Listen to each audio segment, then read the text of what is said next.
Iran युद्ध को लेकर ट्रंप क्या नया दावा कर रहे हैं, पहले वो सुनिए। खुद को फजीयत से बचाने के लिए ट्रंप ने ईरान के बाद किस नए देश पर हमले का ऐलान कर दिया है, वो भी आज आपको बताऊंगा।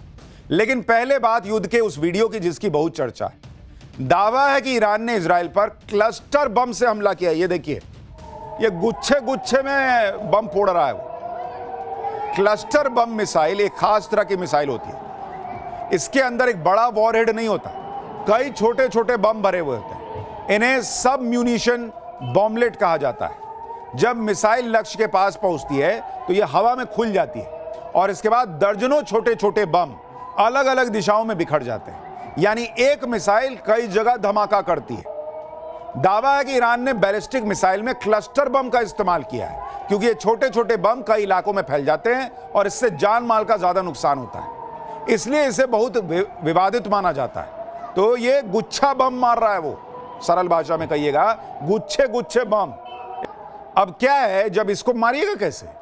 आप इधर से मारने भेजिएगा, वो तो इतना फैल जाता है कि कुछ ना कुछ बच ही जा रहा है, वो फट जा रहा है। इजरायली सेना का दावा है कि एक मिसाइल करीब 7 किलोमीटर की ऊंचाई पर खुली। उसने लगभग 20 छोटे छोटे बम फोड़े और ये करीब 8 किलोमीटर के दायरे में फैल गए। अमेरिका और इजरायल से युद्ध के बीच ईरान ने नई नई मिसाइलें निकालनी शुरू कर दी। IRGC यानी इस्लामिक रेवोल्यूशन गार्ड्स कॉर्प्स की तरफ से जारी वीडियो में ईरान ने नई मिसाइल की ताकत का प्रदर्शन किया। IRGC ने बताया कि इसमें खुर्रम शहर, खैबर और फहद मिसाइलों का जखीरा शामिल है। इसके अलावा ईरान ने अपनी ड्रोन शक्ति का भी वीडियो जारी किया। ईरान की सेना की तरफ से ड्रोन लॉन्च करने का वीडियो जारी किया गया है और यह दावा किया गया है कि कुवैत में अमेरिका के एयरबेस को इसी तरह टारगेट किया गया। यानी ईरान रुक नहीं रहा और वो जबरदस्त तरीके से फोड़ रहा है। देखिए, ईरान हो सकता है तबाही झेल रहा है, लास्ट में हो सकता है वो क्या किधर जाए मामला पता नहीं, लेकिन ईरान दुनिया को यह बता रहा है कि अमेरिका के जो अपनी एक दादागिरी चलती है ना, उसके खिलाफ जो है ना, डरने की जरूरत नहीं है, लड़ने की जरूरत है। ईरान ने कुवैत में अमेरिका के एयरबेस को निशाना बनाया। ईरान का दावा है कि उसने अमेरिका के अली अल सलेम एयरबेस को टारगेट किया। यह अमेरिका के इस एयरबेस पर दूसरा हमला बताया जा रहा है। इससे पहले ईरान के ड्रोन अटैक में कुवैत के अंदर अमेरिका के 6 सैनिक मारे जा चुके हैं। यानी ईरान किसी को बख्शने के मूड में है नहीं। अमेरिका का साथ देने वाले देश उसके निशाने पर हैं।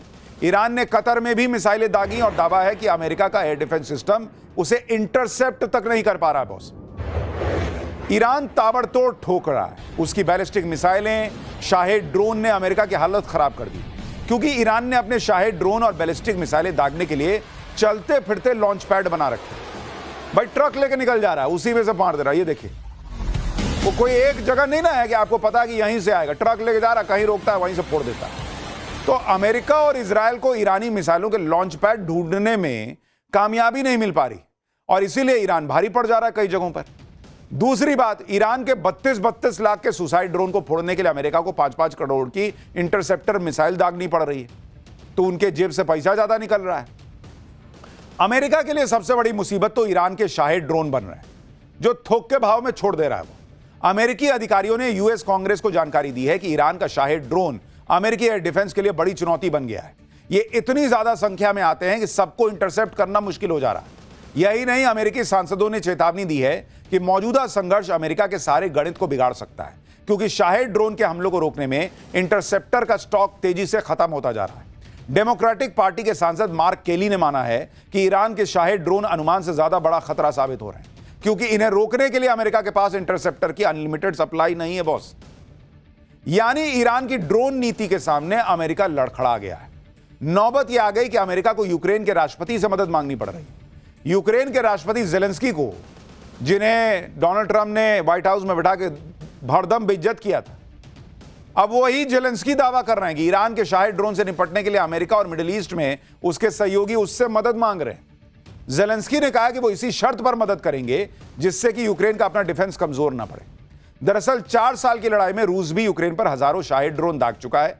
रूस के ड्रोन हमले से निपटने के लिए यूक्रेन ने 90,000 की कीमत वाले ड्रोन किलर्स बनाए। खास तौर पर शाहेद ड्रोन से निपटने के लिए यूक्रेन ने कम कीमत के इंटरसेप्टर ड्रोन्स बनाए। यूरोप के टॉप डिप्लोमेट्स भी यही कह रहे हैं कि यूक्रेन के अनुभव से ईरान के ड्रोन को काउंटर करने में मदद मिल सकती है। यानी जो अमेरिका पूरे दुनिया का चौधरी बना घूमता है, पूरी दुनिया में अपनी बादशाहत दिखाता है, डोनाल्ड ट्रंप ऐसे बिहेव करते हैं जैसे पूरी दुनिया के राजा हैं, वो अब उसी जेलेंस्की से मदद मांग रहे हैं जिसको उन्होंने बेइज्जत किया था, जिसको कुछ नहीं समझते थे, कहते थे गए अभी तुम्हारा हालत खराब कर देंगे। आज सोचिए अमेरिका की क्या हालत कर दी ईरान ने कि वो जेलेंस्की से कह रहे कि भाई तू कुछ मदद करेगा। यूक्रेन के राष्ट्रपति के इस बयान के बाद डोनाल्ड ट्रंप का बहुत मजाक उड़ रहा है, क्योंकि आज अमेरिका जिस जेलेंस्की से मदद मांग रहा है, व्हाइट हाउस में उसको बैठा के बेइज्जत करता था, कहता था कि you don't have cards. Iran ने अमेरिका का कार्ड खत्म कर दिया। अब ट्रंप जेलेंस्की को लेकर मीम चल रहे हैं जिसमें जेलेंस्की कह रहा है कि I have the interceptors. Card छोड़ो, मेरे पास इंटरसेप्टर है। ट्रंप की वजह से अमेरिका का यह हाल हो रहा है। ईरान युद्ध में फंसकर डोनाल्ड ट्रंप की बैक टू बैक बेइज्जती हो रही है। अब डोनाल्ड ट्रंप ने नया शिकूफा छोड़ा। भाई साहब कह रहे हैं कि ईरान में खामनेई की जगह जो भी नया लीडर चुना जाएगा, उस प्रक्रिया में अमेरिका को जरूर शामिल किया जाए। ट्रंप कह रहे हैं कि ईरान के लोगों के साथ मिलकर वो नेता चुनेंगे। डोनाल्ड ट्रंप कह रहे हैं कि उन्हें नहीं लगता कि खामनेई के बेटे मोस्तफा खामनेई अगले लीडर होंगे। जब डोनाल्ड ट्रंप से पूछा गया कि क्या ईरान के दिवंगत शाह के निर्वासित बेटे रजा पहलवी अगले नेता होंगे, तो उन्होंने कहा कि अभी कुछ कहना जल्दबाजी हो। यानी डोनाल्ड ट्रंप ने रजा पहलवी के नाम पर सीधे सीधे इनकार नहीं किया।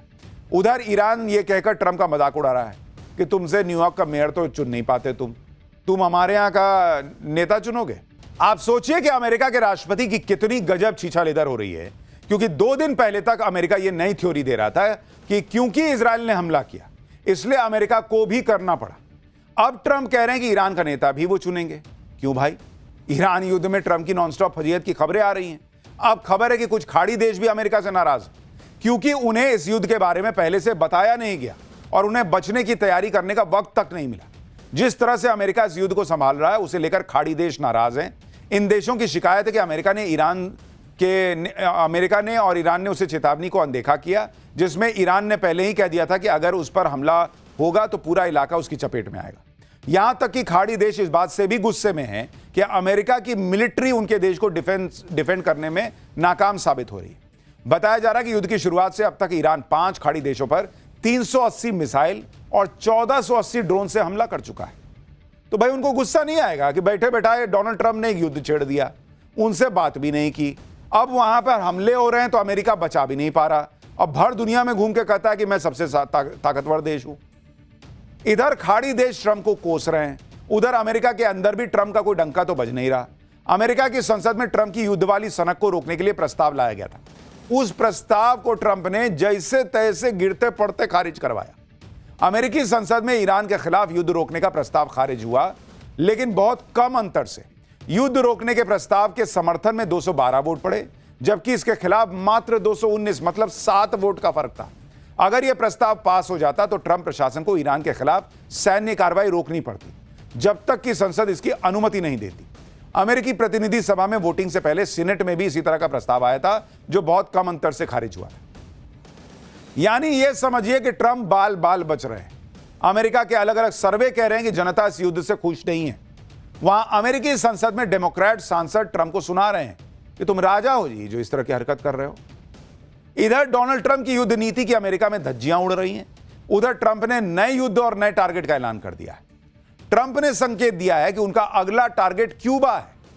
ट्रंप कह रहे हैं कि मार्को रूबियो यानी अमेरिका के विदेश मंत्री जबरदस्त काम कर रहे हैं और आपका अगला फोकस क्या होगा? क्यूबा है ना।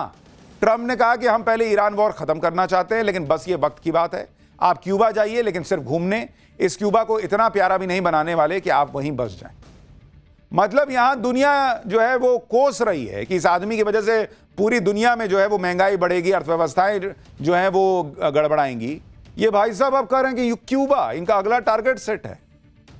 ईरान युद्ध ट्रंप से संभल नहीं रहा, क्यूबा पर हमले की बात कर रहे हैं भाई साहब। फिर ईरान को दुनिया के लिए खतरा बता रहे हैं। भाई बैक टू बैक तो युद्ध अमेरिका कर रहा है, लोगों को मार तुम रहे हो और खतरा दूसरे देशों को बता रहे हो। फिर ट्रंप को यह भी लगता है कि अरे मुझे तो शांति का नोबेल मिलना चाहिए।